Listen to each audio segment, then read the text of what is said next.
This is Jean Moore with More Than Sports. I am here with a very special guest, David Sarge Moore, my brother from another, because we have the same last name. So, cool like that. So you are a contestant on American Gladiators.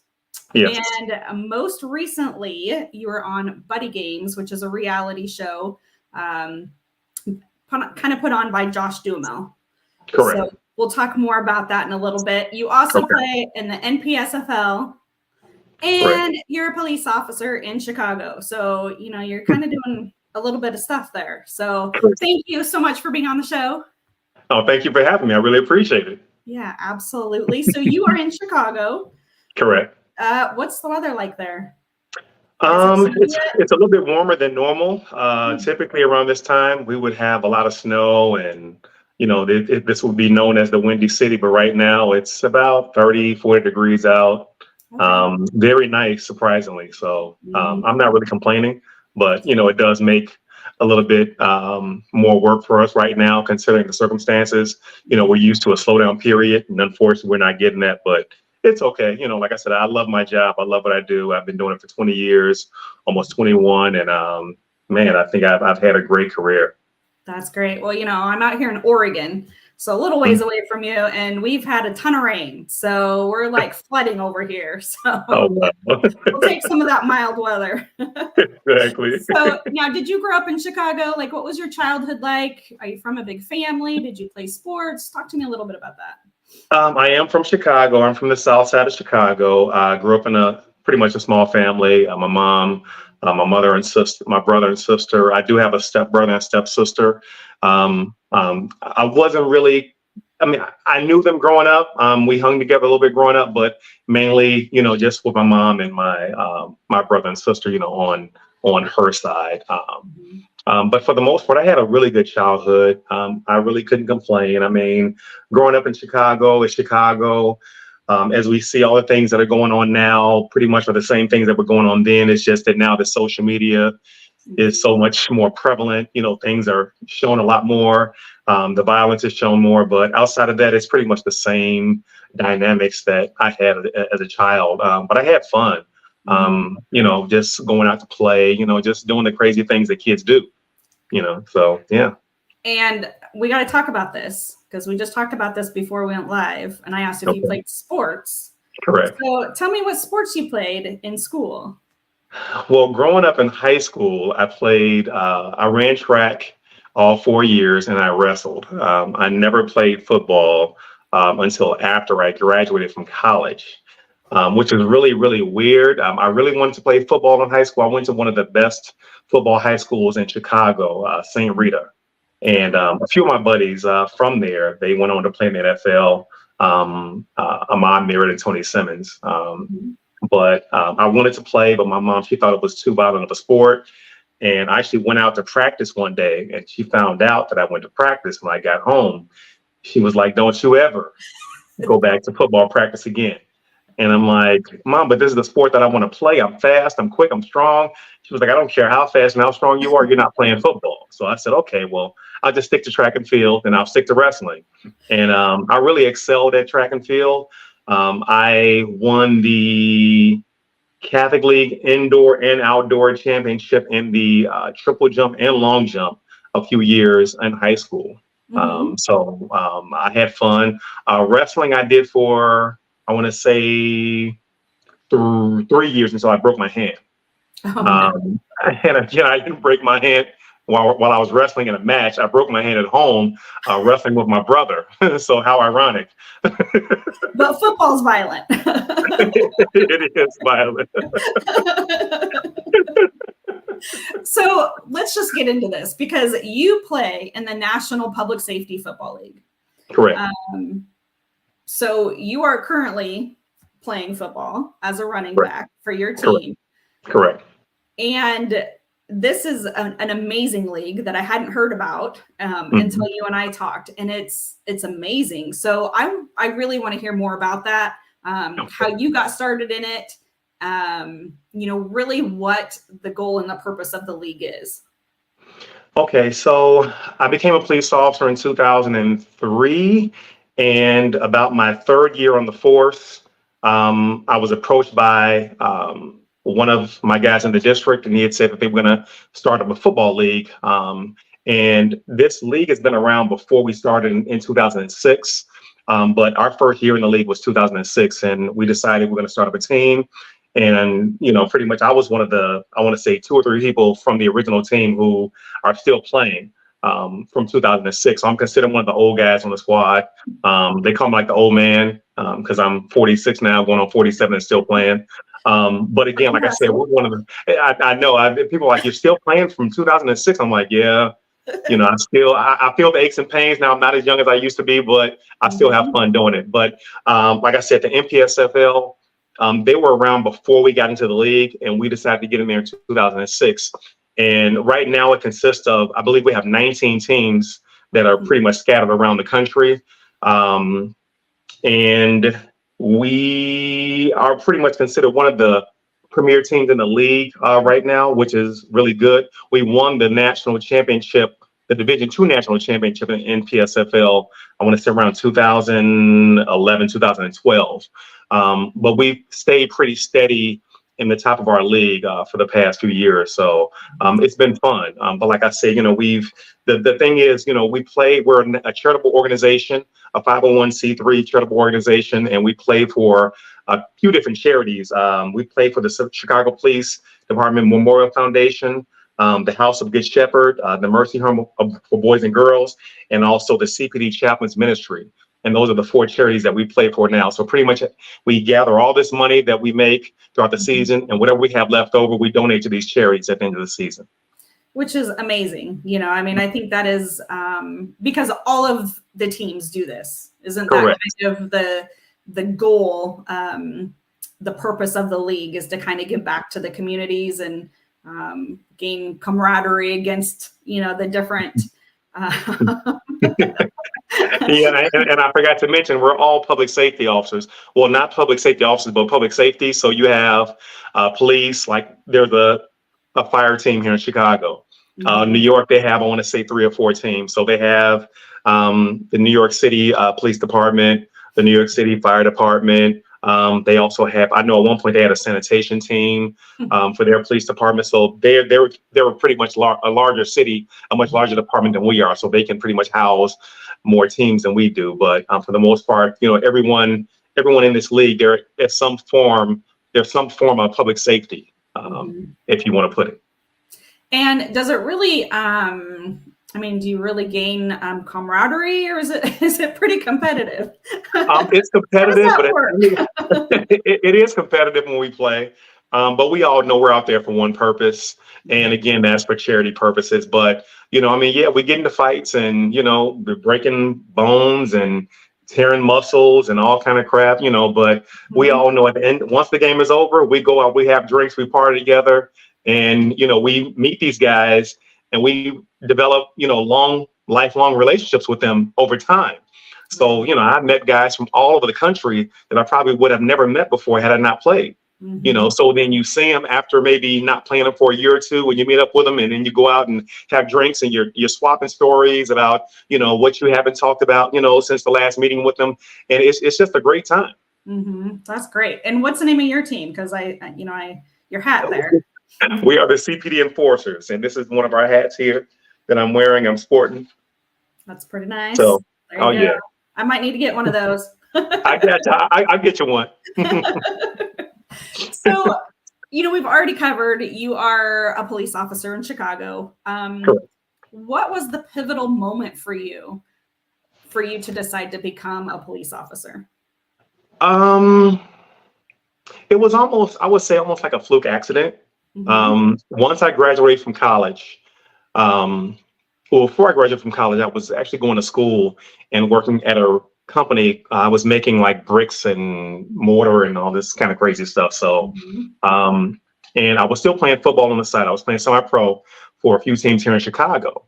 And I went out for the NFL Combine, and I'd done pretty well. So I decided to go and, travel around the country and, try for different teams. I tried out for the Bears. I tried out for a few other NFL teams.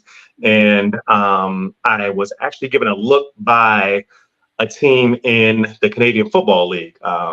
And for some reason, things didn't work out. And I came back home and I said, well, I got to find something to do. And it turned out that the police were hiring. Not that I would say that I never wanted to be a police officer. I always looked up to the police.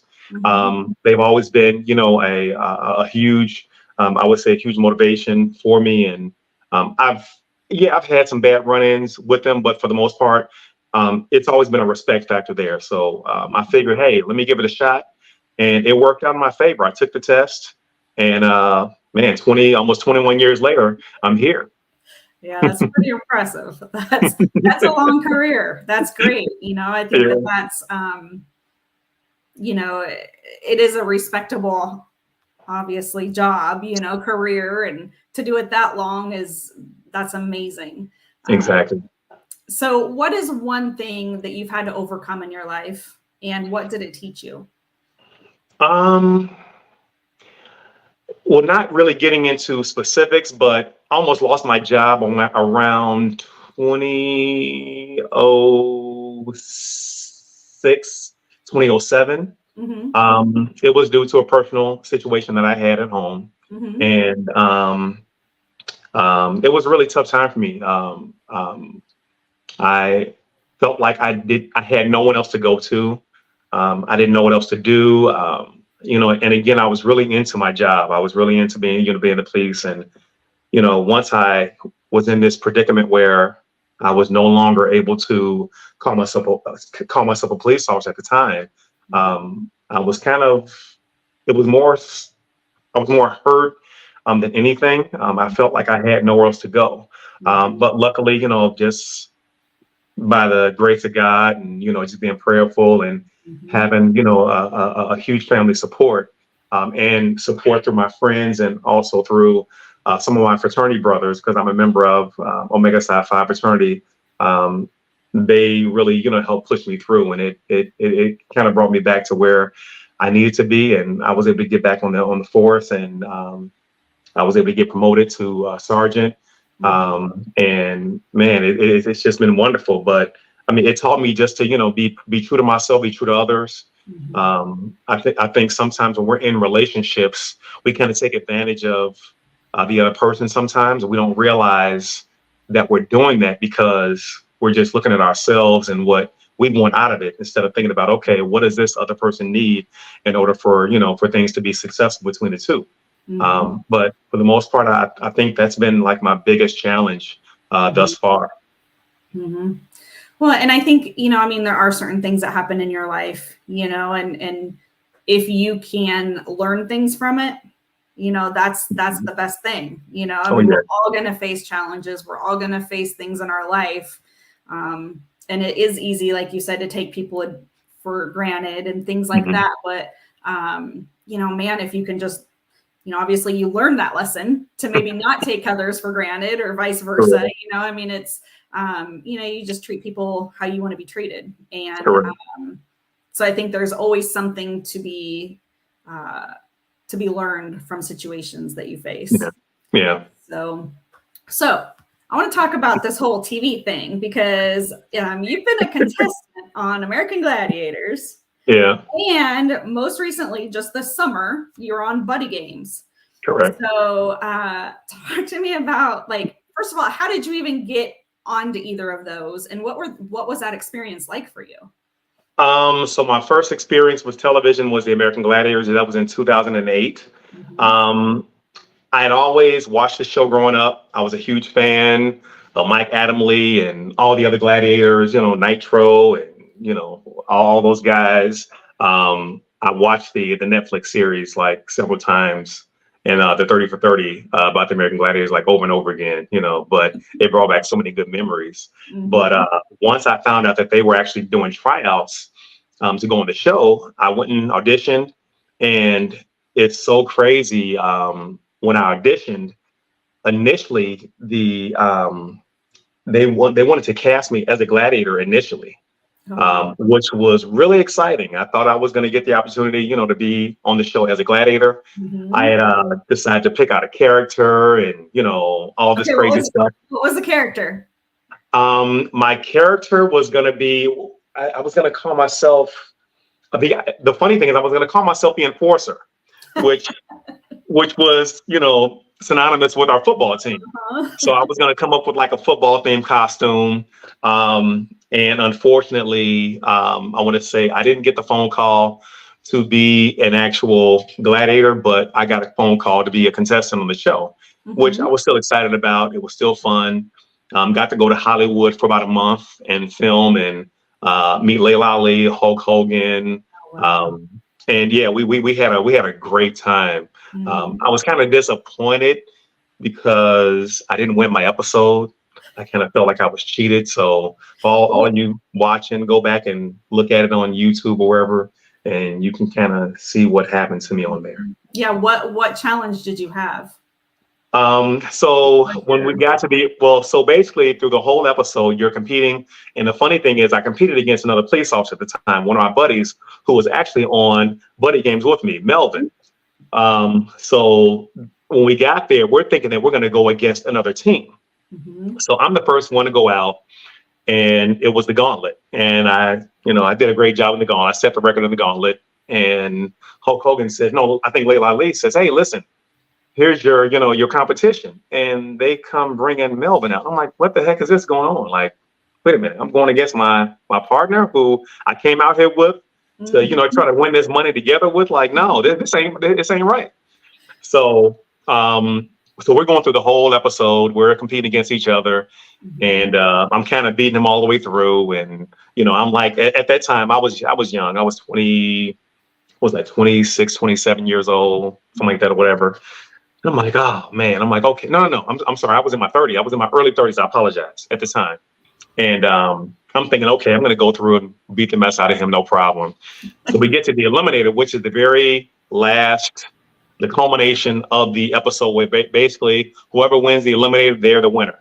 But if you're winning throughout the episode, how many points you have going throughout, then you get a bonus, or you get a head start based on the amount of points that you have if you're ahead of the other person.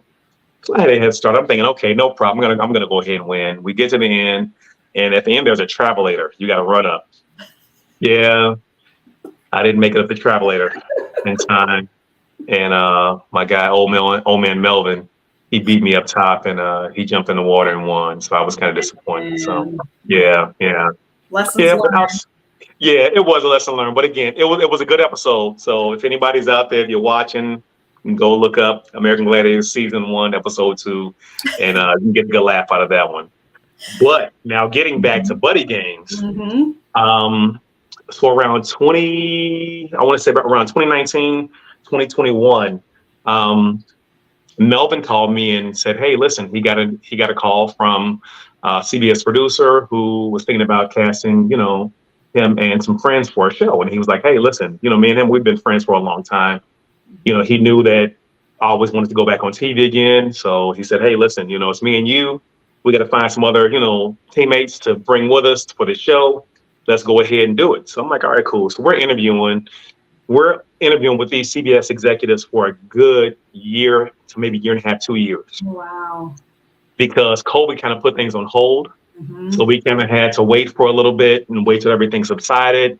Once everything subsided, they said, hey, listen, we're ready to rock and roll again. So around early 2022, they called us back again, said, hey, listen, we're ready to roll.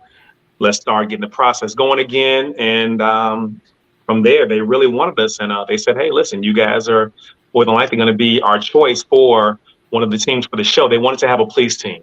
So I believe they were looking at New York, LA, and of course, Chicago. And they gave us that call that, hey, we're going to go ahead and do it. So yeah, it was fun. It was, like I said, we went ahead. Once we got done interviewing and they told us we're going to be on the show, we ended up flying out to Bogota, Colombia, which is where we filmed. What was that like? It was kind of exciting, but at the same time, it was like, okay, we got there. They had us sequestered, in our hotel rooms for 3 days. We couldn't leave. We couldn't talk to our, teammates. We couldn't see anyone. Oh, wow. Basically, we were just stuck in our hotel rooms for a few days, and we had to wait. And that was because of COVID.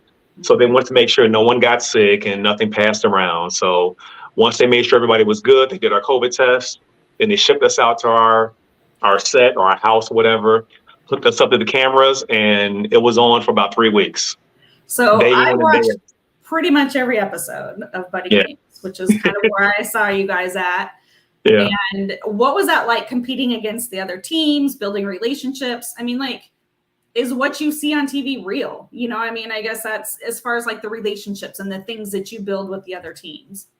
So one thing that I really wish they could have shown more of, I wish they could have shown more of our connection with the other teams. And I know that being that I was on TV before, they only have so much time to show certain things. Mm-hmm. So a lot of things that, you know, you guys don't see that, you know, we got a chance to bond. You know, we pretty much stay up all night long, you know, talking, laughing and joking and, you know, just being silly. You know, they showed snippets here and there, but they didn't really get a chance to show the connection that we made with these other teams. I mean, we still talk and we still connect to this day. You know, we're almost like a family now. You know, we're like, hey, we're the Buddy Games family, you know, so which is so cool. I mean, it's people that I never thought I would have met, you know, Team Pride, which was they were like our brothers and sisters on that show. That was without them, I don't think we would not have made it or gone as far as we did without them. Right. And they're from Portland, aren't they? Aren't they from Oregon? They're not all from Portland. Okay. They some of them are, aren't they, though? Yeah, some. Okay. So Andrew, I believe, is from Kentucky. Steven, I think, is from Portland, don't get me wrong. And Becca and Summer, I forgot where they're from, but they're in that area. Nice. Yeah. So yeah. And how did you guys finish? What place did you come in? That's heartbreaking. We finished second. When we should have finished first. We couldn't get them damn bags open. Mm-hmm. And Team OK, they were able to get the bags open before us. Mm-hmm. They came back and caught up to us. We were beating them pretty much through the whole episode, and they came back and opened the bags before us, and they built the fort, and they made it across the river before us, and climbed the tower, and got the bucket of beer before us. So, but again, I think that outside of it all, I think we made for a good show because in the beginning we sucked. It's so funny because one of the producers, he came to us after the first episode. He said, listen, we've already made the phone call to get you guys plane tickets home because we don't think you guys are going to make it after this episode. Ouch. That's some motivation, isn't it? It was so funny watching it at home, you know, and, you know, hearing all my friends, they were like, oh, you guys aren't going to make it. You guys are making us look bad in Chicago. And I'm like, just keep watching. It gets better. So did you go home and watch every episode? I did watch every episode. I did. Did you watch parties, or did you just watch it at home? We watched at home and, you know, with friends and stuff. So yes, there was some, you know, some of us had watched parties, but yeah. So for the most part, it was all good and fun.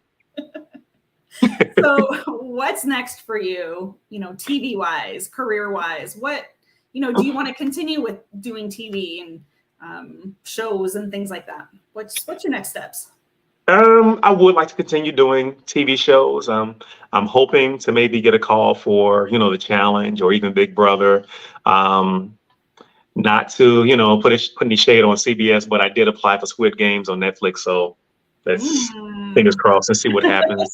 But yeah, I would like to kind of get into a little bit more TV and see what happens, and hopefully that can be a pivotal point or a changing point in my life for me. I mean, I know I'm older, but again, I'm in good shape. I keep myself, you know, in good health, and man, I just want to do something different. Again, like I said, being the police has been wonderful here in Chicago, but you know, I feel like, hey, it's time for a change in my life. Right. Yeah. Well, and especially after being, you know, a police officer for so long, you know, yeah. You've kind of seen it all. So here's kind of a question for you. What's the craziest thing that you have seen as a police officer? Oh, man. The craziest. I don't know about the craziest, but I mean, I see a lot of crazy things on a daily basis. I wouldn't say crazy, but one of the funniest incidents is within, I want to say last year, we had an incident where two guys, they got into a shootout. So, you know, it's kind of common here in Chicago. So we have what we call these pod cameras, these police observational devices where we can monitor, individual on the street. So I'm watching the camera and I see one of the guys and I'm like, hey, he was just in a shootout the other day. So I tell my team, I'm like, hey, let's just go out there and just check him and see what he has, or see if we can stop him and talk to him. Mm-hmm. So I get there first and I see the guy get out of my squad car and he sees me and I said, hey, can I talk to you? He looks at me, he turns around and I see he grabs his waistband, he takes off running. So I'm running behind him. We're running. And he gets to an intersection and all of a sudden I see him pull out an object and there's a car driving right by him. And he tosses the object into the car and he keeps running. Well, I could see what the object was. It was a handgun. he made it. It was like a small window. It was open about that much. He tossed it right in like a basketball shot. Like, okay, he got it right in. And I ended up catching him, maybe about a half a block down. And the funny part about it is the car who he threw the gun into, they come back and it's two Hispanic guys. And they're like livid. They're like, oh, we didn't do it. Like, hey, he threw the gun in our car. So one of my officers, he goes to recover it. And the guy, he was a little upset, but he knew what he had done. So it was funny. Yeah. That's a pretty crazy story. It is. I'm sure, like you said, I'm sure you see it all. I'm sure there's probably not really anything that you haven't seen being a police officer for that long. Correct. So what would your best piece of advice be to others, especially given what you've seen and experienced as a police officer, and just in your life? What's the best piece of advice you can give others? Just always be honest to people. Just try to be fair. I know that right now in our society, police aren't looked at in the best light, considering all the circumstances and all the things like George Floyd and all that. But there are some good police officers out here. Considering the circumstances, you figure those few officers who have made it bad for all of us, those are just those few. The vast majority of us are good people. And doesn't matter, what color you are, what background you come from. We all put our lives on the line every day to make sure, the people of whatever officer, wherever you're from, you're trying to make sure that your people are safe. The people that you are surrounded with, your community, you're trying to make sure they're safe. So that's the bottom line. But just be true and honest to people and just always be fair. And I think we'll be okay. And I think that's true. There have been a very select few that have made it bad for all the rest of you guys. Correct. And that's unfortunate. I still think that there needs to be that level of respect. Like you said earlier, you always respected police officers. And, I think that's kind of gone by the wayside because of the few that have been bad cops, and have used excessive force when it wasn't necessary and things like that. Correct. But what people need to understand is that you do put yourself on the line every single day. This is a job that, how easy could it have been for that guy to turn the gun on you? Correct. Exactly. He had a gun. Yeah. So he could have very easily, and I think people take that part for granted. They see the bad that's done and that's what they focus on. And I just think that there's so much respect that needs to be had for police officers and, people in that authority. I get that there's bad ones, and so I'm not trying to, but, I think that's great advice, because there are a lot that are true and fair and, and that's just life as well. Just in any relationship that you have, you should be honest and fair in what you say and, kind of mean what you say and say what you mean kind of thing. So, well, perfect. Do you have anything else to add?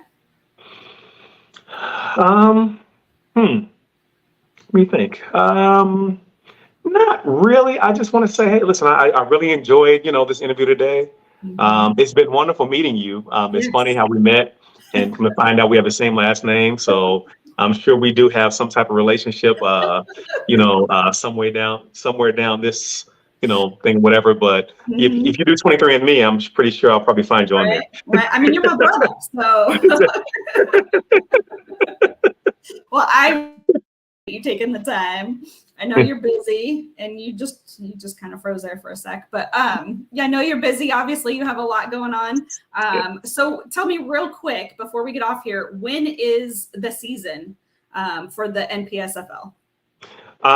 We began practicing early January, and I believe our first game is going to be March. Is going to be in April. I believe we go to New York first. So how long is the season? The season is roughly April, May, June, July. It's about a 3.5-month season. Okay. So we play 4 to 5 games. So this year we're playing 5 games. Okay. We're playing 1 in New York, 1 in Roanoke, and then 3 here in Chicago. Okay, perfect. Yeah. No, yeah. You guys were supposed to come out to LA, which is closest to me. And we came to LA last year. So hopefully we'll make it out to LA next season. I will have to fly out for that for sure. For sure.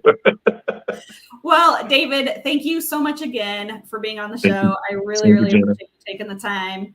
And I look forward to seeing you on more shows. Sounds good. Same here. Well, thank you so much for having me, Gina. Yeah, absolutely. Thank you. Thank you. Bye-bye.